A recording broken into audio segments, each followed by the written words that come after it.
Chemical kinetics. In kinetics, we study the rate at which a chemical process occurs. Besides information about the speed at which reactions occur, kinetics also sheds light on the reaction mechanism, exactly how the reaction occurs.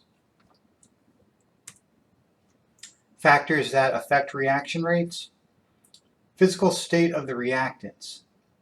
In order to react, molecules must come in contact with each other. The more homogeneous the mixture of reactants, the faster the molecules can react.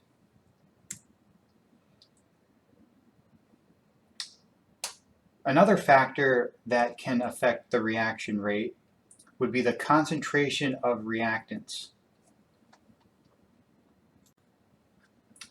As the concentration of reactants increases, so does the likelihood that reactant molecules will collide. Shown to the left here in this figure, let me switch over to a different pointer here. Got here we have steel wool that's heated in air, and air has about 20% oxygen. Air primarily has nitrogen, but we do have oxygen in it. And with that oxygen gas, when it's heated, it's going to glow red hot, but it oxidizes to an iron 2 oxide very slowly. This figure down here shows what would happen if you had red hot steel wool in 100% oxygen. It's going to burn vigorously, forming the iron 2 oxide very quickly. So just having different concentrations of the reactant of oxygen gas from 20% and looking at the difference at 100% and just showing you how that would work out.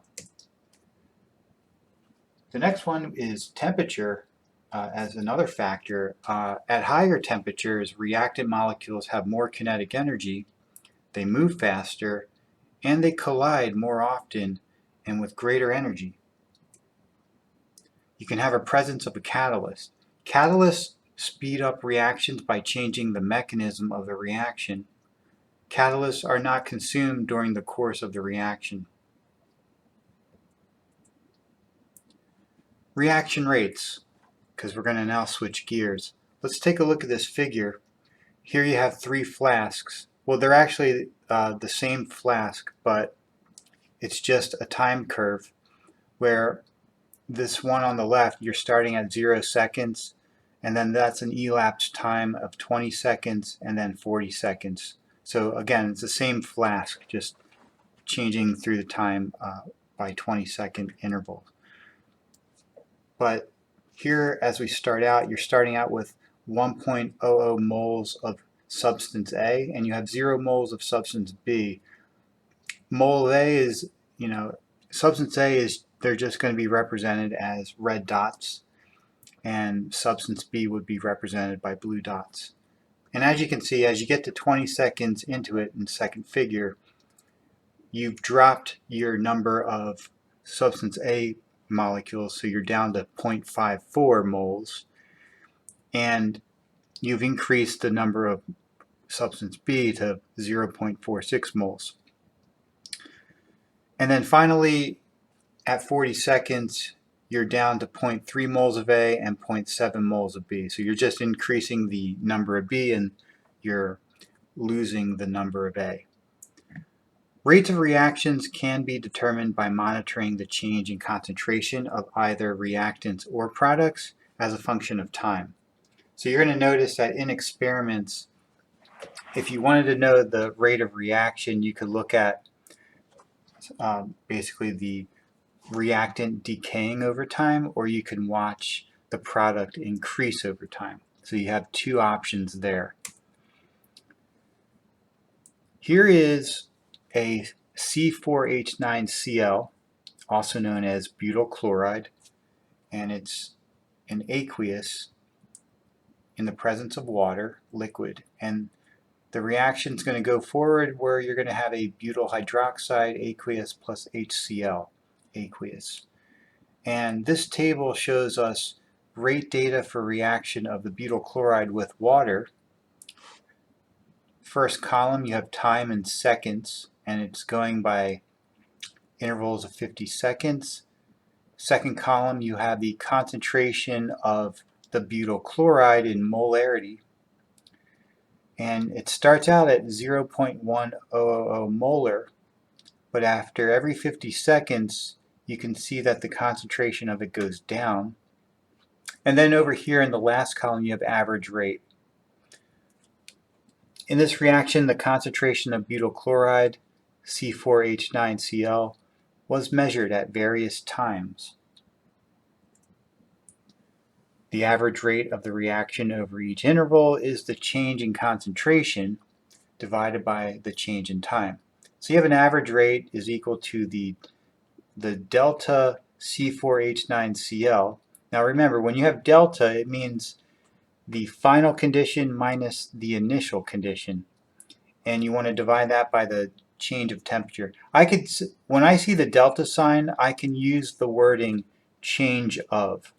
So I can say that this is called change of the butyl chloride concentration, and brackets represent it's the concentration. So that's the change of the butyl chloride concentration divided by the change of time, and delta T would be equal to the final temperature minus the initial temperature. Oh, sorry, this is, I meant to say time. So that's the change of time. So that's the final time minus the initial time. All right. Note that the average rate decreases as the reaction proceeds. This is because as the reaction goes forward, there are fewer collisions between reactant molecules. Right. In the beginning of a reaction, you have so many of the molecules that are going to bang into each other. But as the reaction goes forward, there's going to be less of those reactants to bang into each other, and you're going to notice that your average rate isn't as fast as it once was when the reaction took place. And that's because of that happening. And due to that, if you take a look at this plot here where you have the concentration of the butyl chloride on the y-axis versus time on the x-axis, you start out at 0.1 molar, and it's this single point there. Now, if you had enough reactant molecules that they would continuously bang into each other and that would never change, it would follow this trajectory where you see this dashed line. But that's not what happens, and your rate, the instantaneous rate, is going to change over time because you are losing reactant molecules. So it goes on this curvature that you see with this red line, and that's the actual trend. So a plot of C4H9Cl concentration versus time for this reaction yields a curve like this. The slope of a line tangent to the curve at any point is the instantaneous rate at that time. All reactions slow down over time. Therefore, the best indicator of the rate of a reaction is the instantaneous rate near the beginning of the reaction. So if you're ever going to measure rate of a reaction, you always want to start out when you have the original concentration that you're starting with, and that's going to be the best way to get a reaction rate for a particular reaction. In this reaction, the ratio of the butyl chloride to the butyl hydroxide is 1:1. Thus, the rate of disappearance of the butyl chloride is the same as the rate of appearance of the butyl hydroxide. And that's shown here in this equation down here in bottom left, where you have the rate being equal to the disappearance of the butyl chloride over time. And the disappearance is noted by the negative sign. And that's equal to the appearance of the butyl hydroxide, noted by an invisible positive sign. What if the ratio is not 1 to 1? Let's say you have a reaction where you have 2 moles of HI gas goes to hydrogen gas plus iodide gas. In such a case, you have a rate would be equal to negative 1/2 the change of HI gas over time, and that would be equal to the change of I2 gas divided by the change of time. So that's how that would work, where you would have to use the stoichiometric coefficient that would be placed into the denominator here. So we have an equation for that, where you have to follow this generalized equation right here, where the lowercase a, b, c, and d represents the stoichiometric coefficients, and the capital A, B, C's, and D's, they represent the substance. And you can see here that reactants A and B, they're going to have negative signs in front of them because when you look at kinetics, they disappear.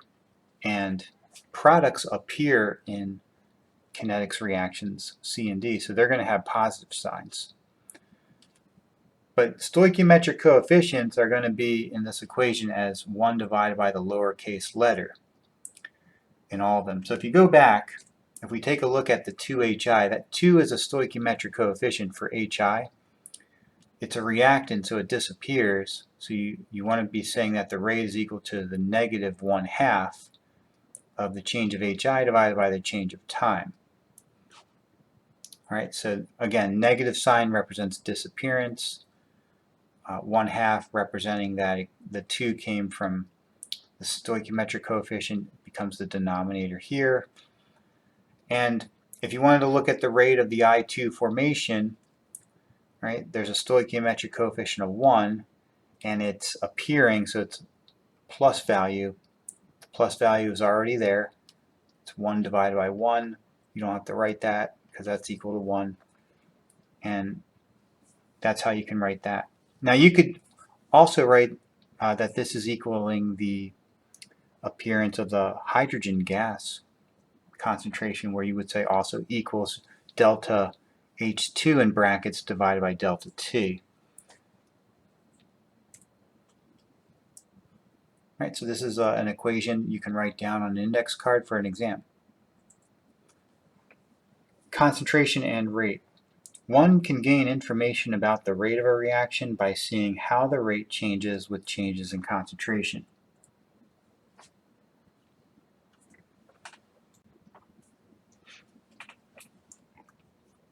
This table here shows rate data for the reaction of ammonium and nitrite ions in water at 25 degrees Celsius.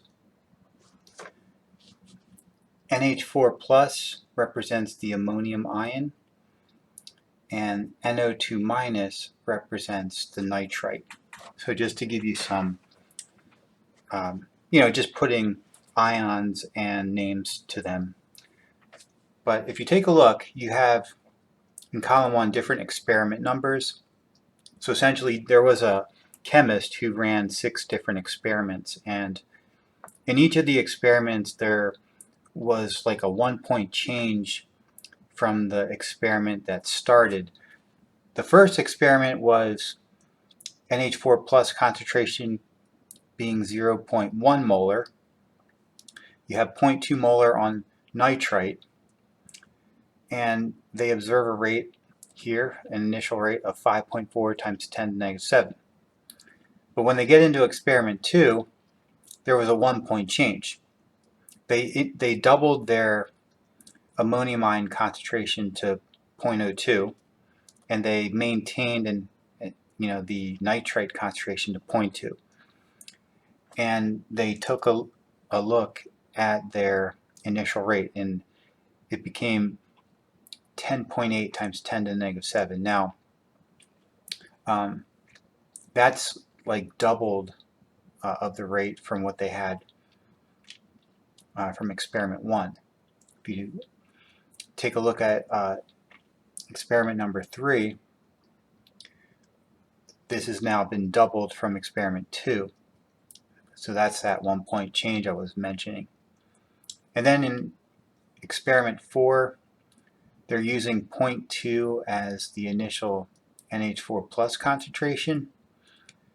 And you can see how they make their nitrite as 0.0202. And at this point, they're just holding ammonium ion concentration, and they're modulating the nitrite. Here's the reaction as to what's going on. The ammonium ion plus the nitrite goes to form nitrogen gas and 2 moles of water. And they want you to take a look, because they're saying if we compare experiments 1 and 2, we see that when the ammonium ion concentration doubles, the initial rate doubles. All right, so that was what I was showing you.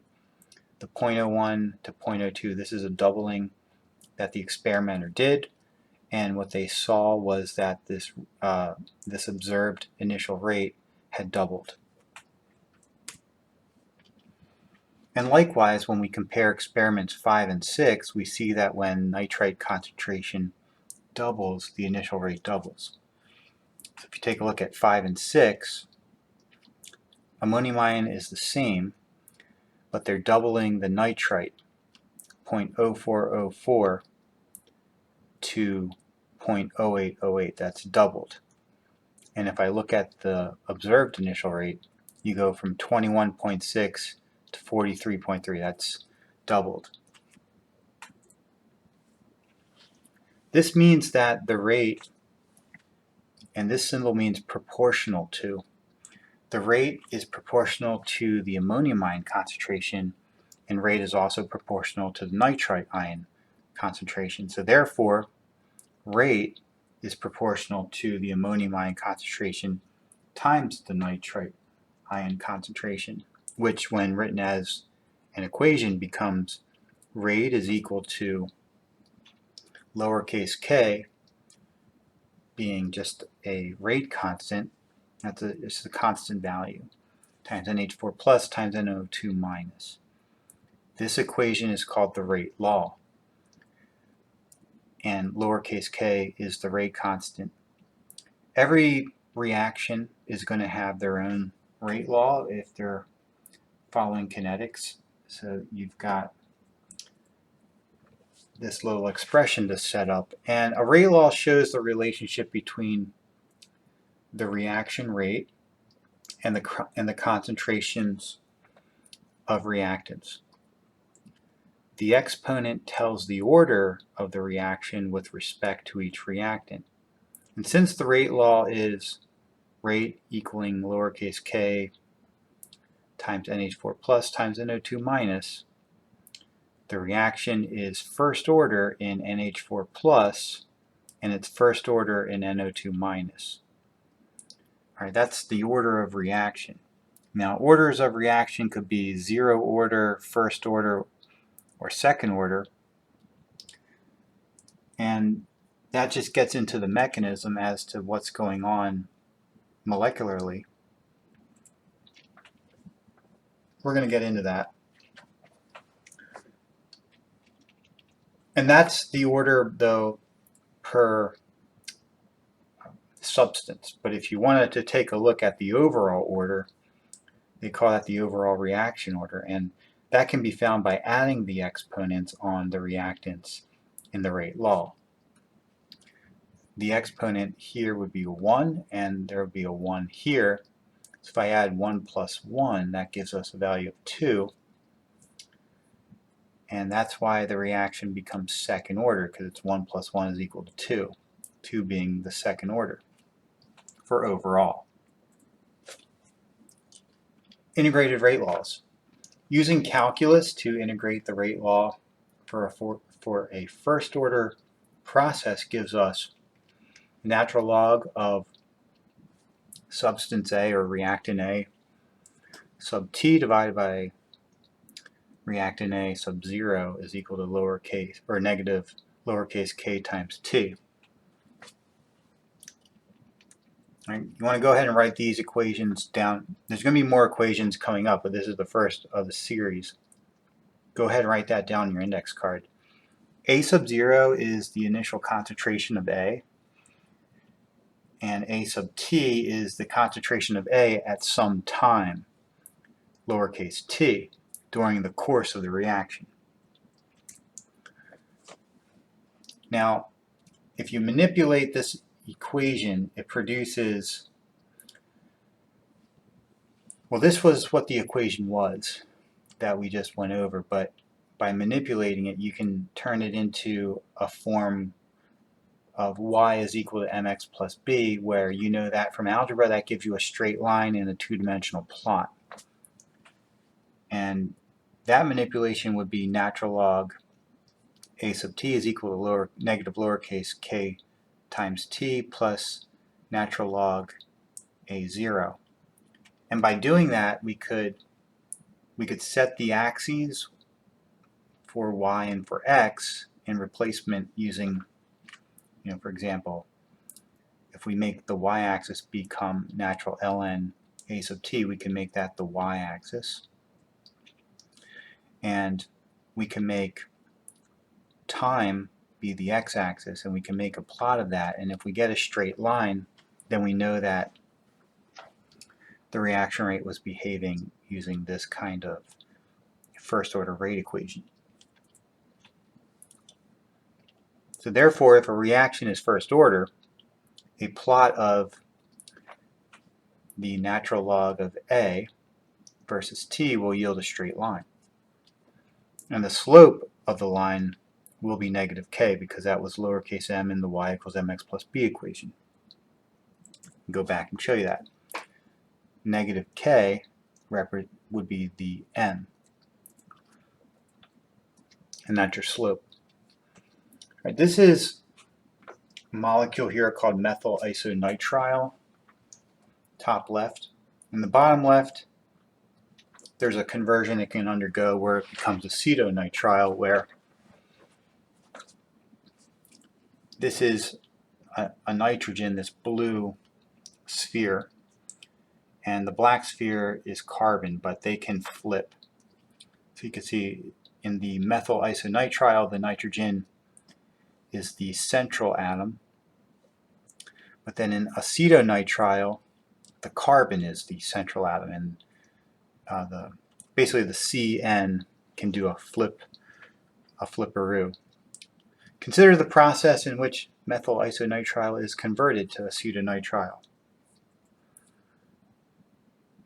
Right, reaction is shown right up here. It's 1-to-1. This data were collected for this reaction at 198.9 degrees Celsius. You're plotting pressure of the isonitrile. Make sure I said that right. The methyl isonitrile is plotted on the y-axis, and you have pressure and torque. And on the x-axis, you have time. And that's a lot of seconds, by the way.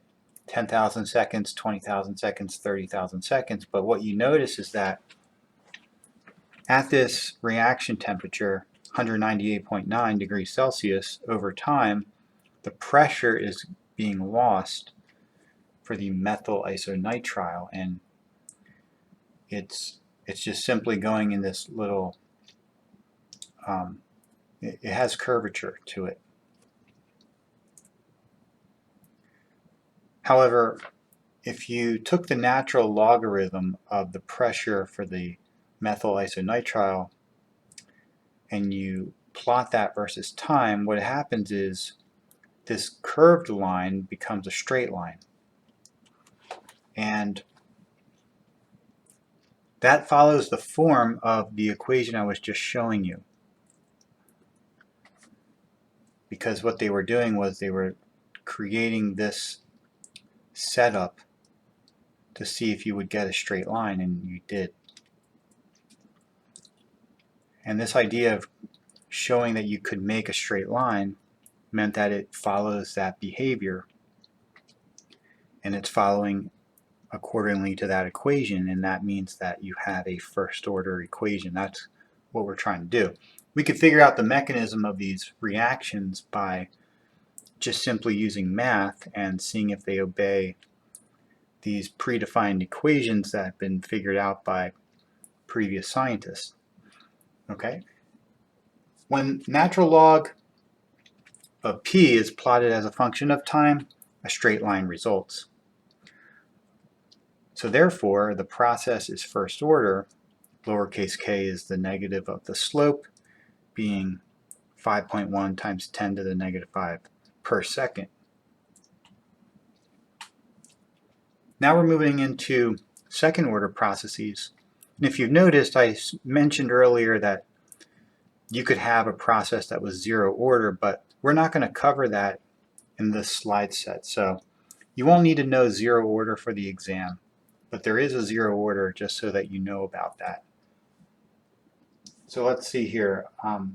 So for the exam, in other words, you're just going to need to be responsible for a first order reaction or a second order. All right, first, second order, similarly integrating the rate law for a process that is second order in reactant A, we get 1 divided by a sub t is equal to lowercase k times t plus 1 divided by a sub 0. It's also in the form of y is equal to mx plus b. So if a process is second order in A plot of 1 divided by A versus time yields a straight line.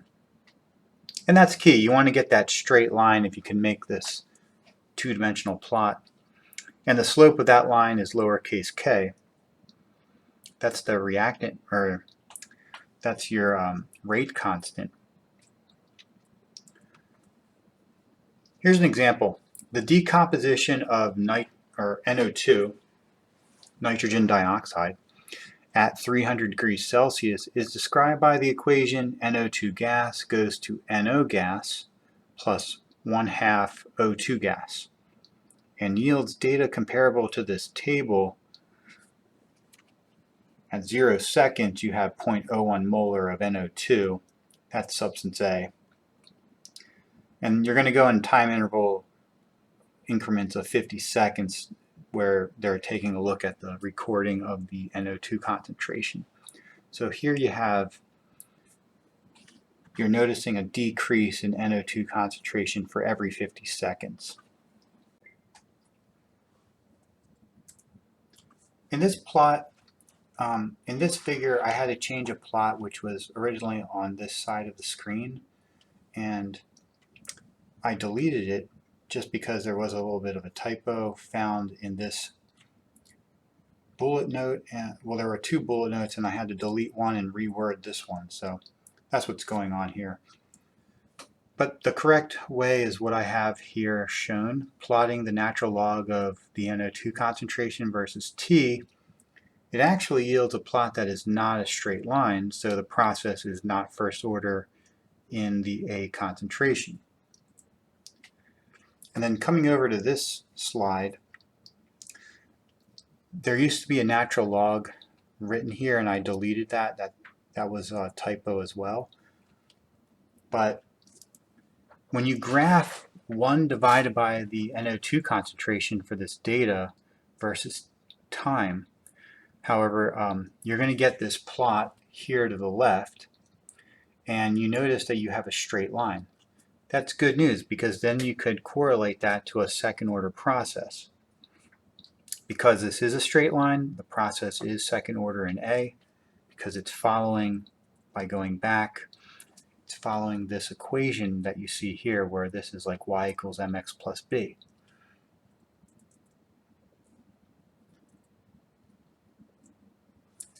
All right, the next part is called half-life. And half-life is defined as the time required for 1/2 of a reactant to react. Because the A concentration at T1/2 is 1/2 of the original A concentration, A at a given time is equal to 0.5 times A of the initial concentration. So in other words, you have some reactants that they are going to lose half of their original concentration at a certain time, and that certain time is the half-life. Well, that's actually called the first half-life. And when it gets to the next 1/2 concentration from that point, it's the second half-life, and so on. And we see this a lot for radioactive compounds, and that's where they get their association of half-life is one of the words you hear for that. But for a first order process, this becomes the natural log of 0.5 a sub 0 divided by a sub 0 equals negative lowercase k times t1/2, or half-life time. And you could simplify that and just say 0.693 divided by lowercase k is equal to the half-life, t1/2. Note, for a first order process, then the half-life does not depend on the original A concentration or the initial A concentration. For a second order process, t1/2 is equal to 1 divided by lowercase k times a sub 0.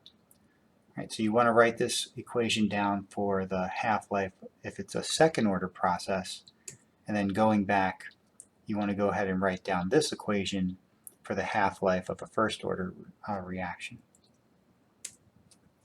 Temperature and rate. Here's a glow stick placed into hot water, and you can see that it's glowing a lot better than if you had the same glow stick in water that has ice in it. It's not glowing as much in that scenario. And here is rate constant versus temperature on this plot, and you can see that at higher temperatures the rate constant is dramatically increasing. Generally, as temperature increases, so does the reaction rate, and this is because the rate constant, lowercase k, it's temperature dependent. The collision model. In a chemical reaction, bonds are broken and new bonds are formed. Molecules can only react if they collide with each other.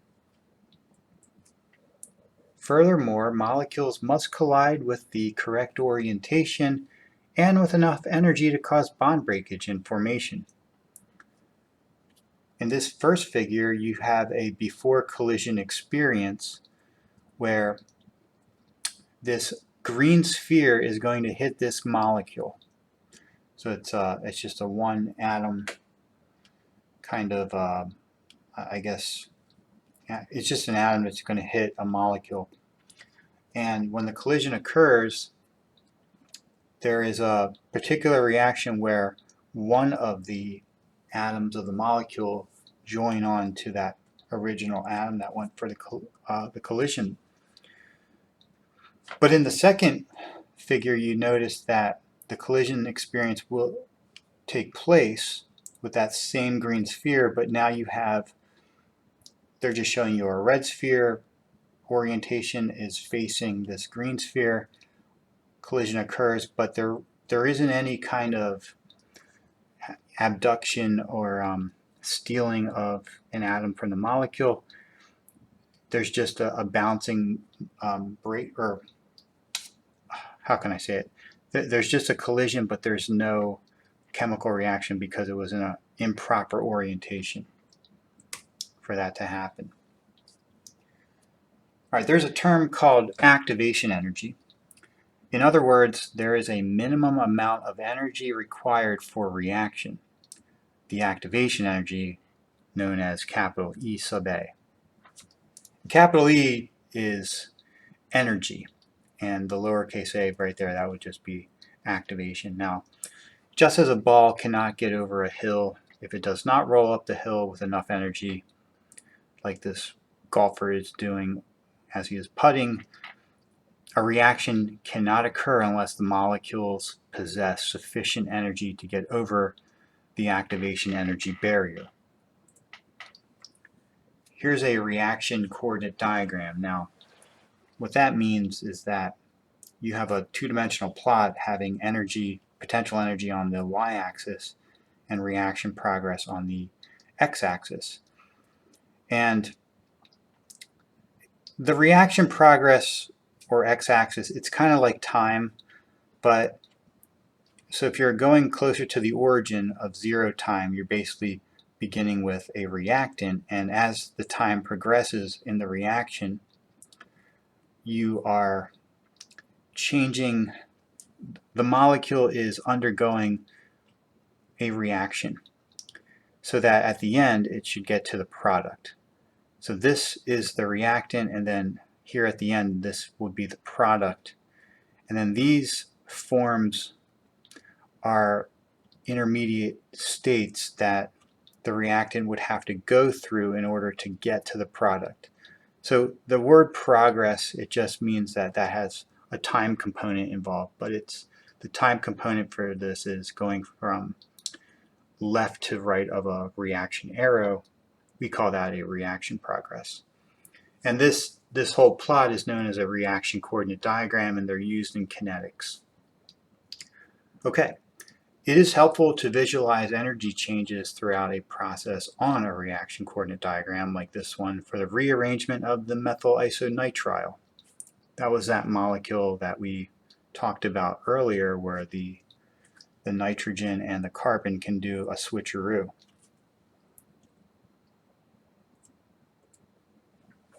The diagram shows the energy of the reactants and products, and therefore the change of energy, delta E. The high point on the diagram is the transition state. This here is a transition state. This is where the carbon triple bond nitrogen is starting to spin and will make a change. This is the moment of truth, whether or not it's going to flip.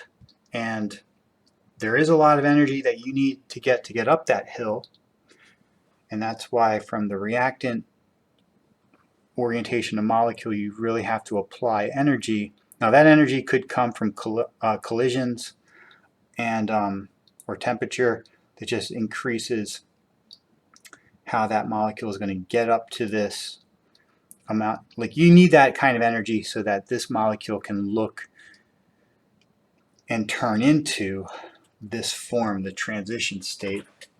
The species present at the transition state is called the activated complex. The energy gap between the reactants and the activated complex is the activation energy barrier. Once you get to this energy and you form this, the molecule could return back to the original reactant, but usually it goes over and it goes down this way and it will go and turn into a product. And once you form the product, it's very hard to go backwards because you have to overcome all that energy if that was going to happen, but it usually doesn't, and things are stabilized once you make the product. Maxwell-Boltzmann distributions, temperature is defined as a measure of the average kinetic energy of the molecules in a sample. At any temperature, there is a wide distribution of kinetic energies. This shows a plot of fraction of molecules versus kinetic energy. And when you have lower temperature, that's capital T, versus higher temperature, you notice that you've got this dashed line shown here, which is the minimum energy needed for reaction to reach that activation energy. So what it's showing you is that when you're at a higher temperature, there is a push of the molecules. So more like a higher fraction of the molecules will go beyond the dashed line, and they will help reach the activation energy, because at these higher temperatures we can get to that activation energy, that transition state in the reaction coordinate diagram is much easier obtained, much easily obtained. So as the temperature increases, the curve flattens and broadens. Thus, at higher temperatures, a larger population of molecules has higher energy. Now, if the dotted line or the dashed line represents the activation energy, then as the temperature increases, so does the fraction of molecules that can overcome the activation energy barrier. As a result, the reaction rate increases. And this fraction of molecules can be found through the expression lowercase f is equal to e to the negative e sub a divided by RT, where R is the gas constant and T is the temperature in Kelvin. For the exam, I'm not really going to go over problems like this, but you'll know because we'll work those out on the whiteboard that you won't really see problems like that. Svante Arrhenius developed a mathematical relationship between lowercase k and the activation energy. So this rate constant is equal to capital A times e to the negative e sub a divided by RT, where this capital A is a frequency factor term. It's a number that represents the likelihood that collisions would occur with the proper orientation for a reaction. And with Arrhenius, he had the Arrhenius equation. Taking the natural logarithm of both sides, the equation becomes ln lowercase k is equal to negative e sub a over r times 1 divided by t plus ln of a. Using the y equals mx plus b form, you can find a straight line if you have a plot of ln k versus 1 over t. And you would have a negative slope in that scenario, that negative slope being shown by the representation of this negative sign right there.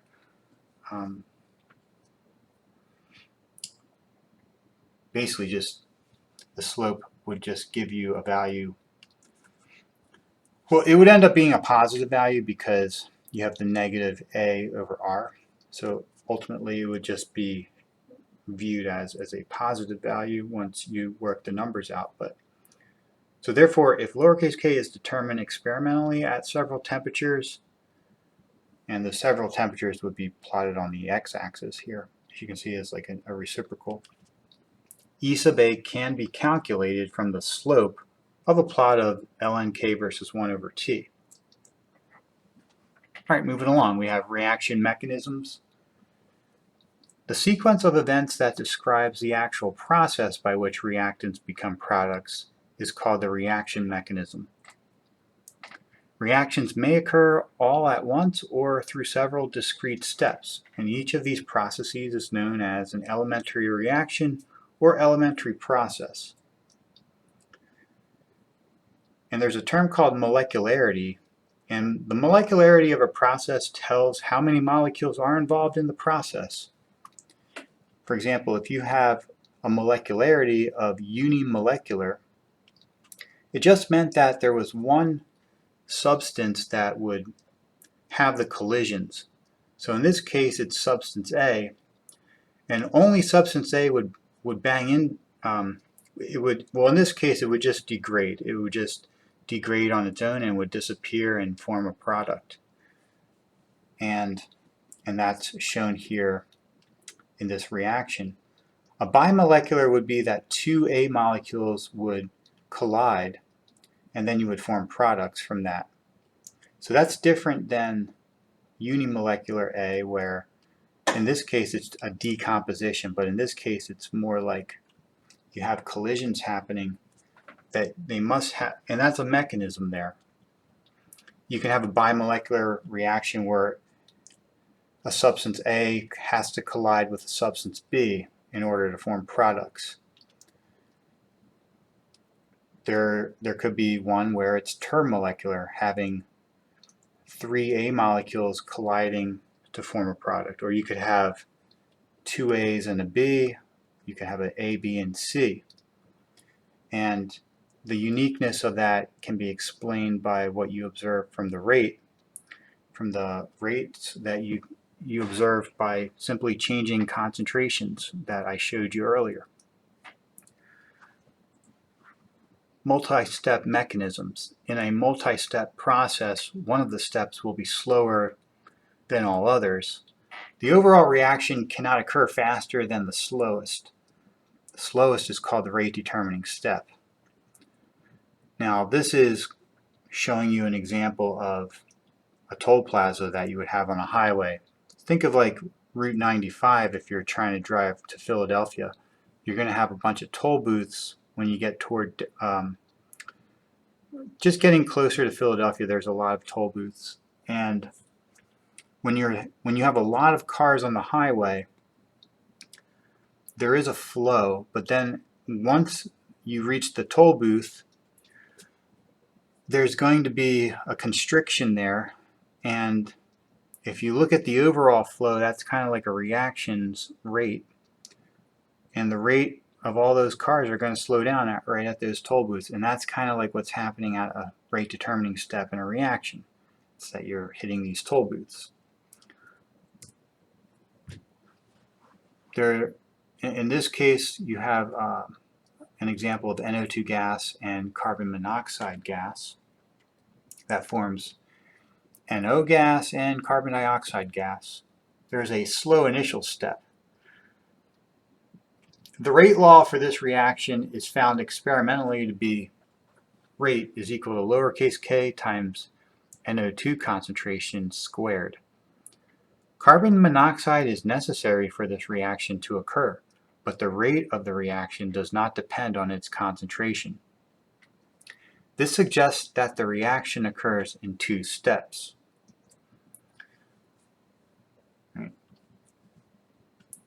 A slow proposed mechanism for this reaction would be you have the two steps as such, NO2 plus NO2, and going back, that's, this is A and that's B. That's basically saying you have two A's, A plus A. That's going to collide. You're going to have those two substance A's collide. When that happens, you make NO3 and NO as products. Now that's going to be a slow reaction rate.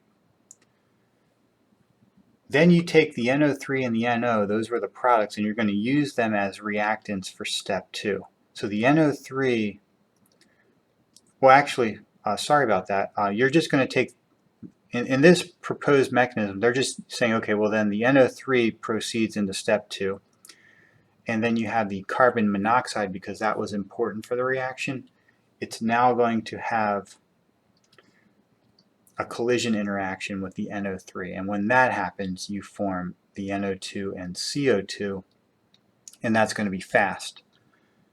And what you're supposed to do is you're supposed to cancel out things from step 1 and step 2 that you see redundant, so that you can get back to this overall chemical equation. But I will definitely show you that in whiteboard. Here the NO3 intermediate is consumed in the second step.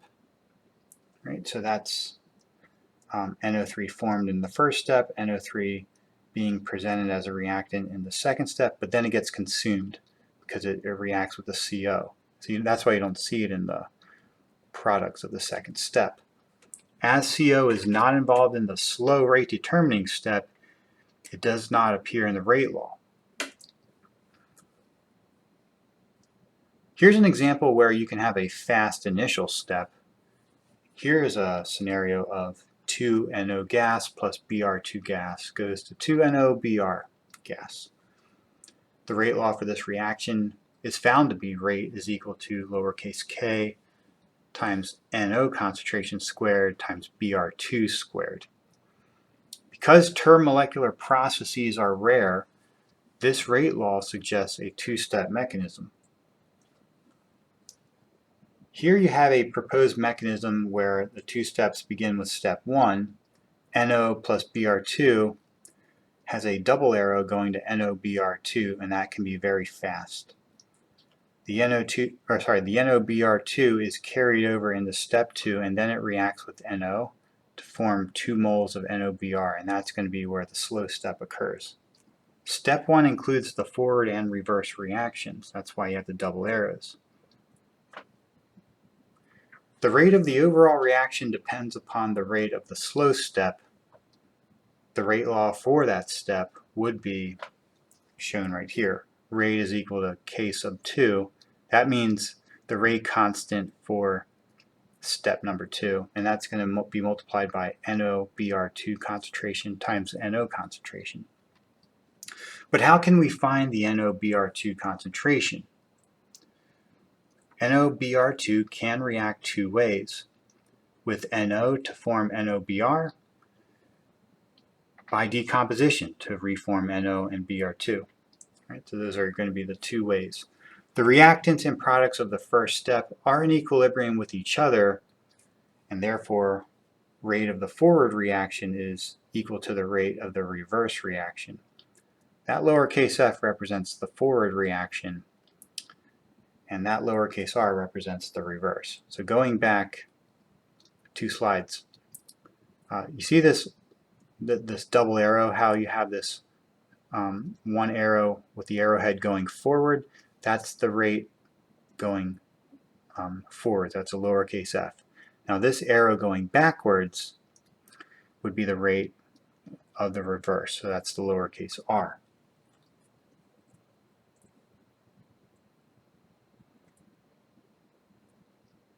Because the forward rate is equal to the reverse rate, you have the rate constant with respect to step 1 as forward rate because it's plus 1.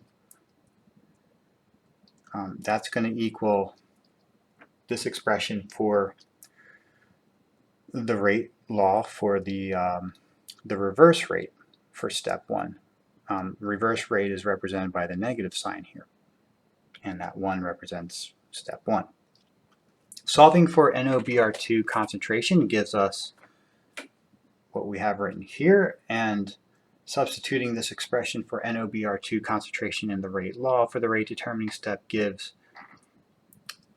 rate equals lowercase k times NO2 squared times Br2. All right, moving along. We have now catalysts. Catalysts increase the rate of a reaction by decreasing the activation energy of the reaction.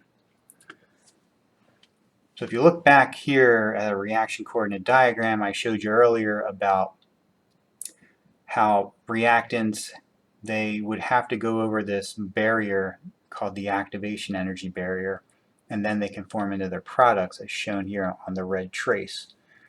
But when you have a catalyst present, what happens is there is a different environment where the molecules can react upon each other inside of the catalyst, and it causes the energy to not be so overwhelming to reach those activation energy levels. And it transforms the way or the amount of energy that you need to be something less. So in this case it turns into trace blue, where you don't need as much energy to complete the reaction. Enzymes are examples of catalysts because that's how we can get molecules in our cells to get converted. Like, let's say you had glucose and you wanted to convert it to glucose 6-phosphate. If you wanted to add phosphate onto a glucose molecule, that could take a very long time if you didn't have a catalyst. But cells get around that by having enzymes which act as the biological catalysts, and they can make those reactions happen very quickly and not require a lot of energy. Catalysts change the mechanism by which the process occurs. One way a catalyst can speed up a reaction is by holding the reactants together and helping bonds to break. And that's what you have happening inside of enzymes. They have microenvironments. There are sometimes transition metals that can hold your substrates where you would not normally have that happening in free solution. Like in bulk solution, that wouldn't happen. But inside of an enzyme's active site, where you have this microenvironment, you can have very interesting reactions take place where that lowering of the activation energy is occurring. Enzymes are catalysts in biological systems. The substrate, which is another word for a reactant, it fits into the active site of the enzyme much like a key fits into a lock. And this diagram here, you have what's called ground beef liver. So they took liver and they were grinding it up with mortar and pestle, and they're finding that there is an enzyme called catalase. And catalase is, in this case, extracted from beef liver, and it rapidly converts hydrogen peroxide to water and oxygen. That's what a catalase does. It's an enzyme. And the way they know that is because you have hydrogen peroxide and water, and when they put this enzyme into this liquid mixture, you're going to create a lot of O2 gas forming, and they find it with all these bubbles. All right, thank you.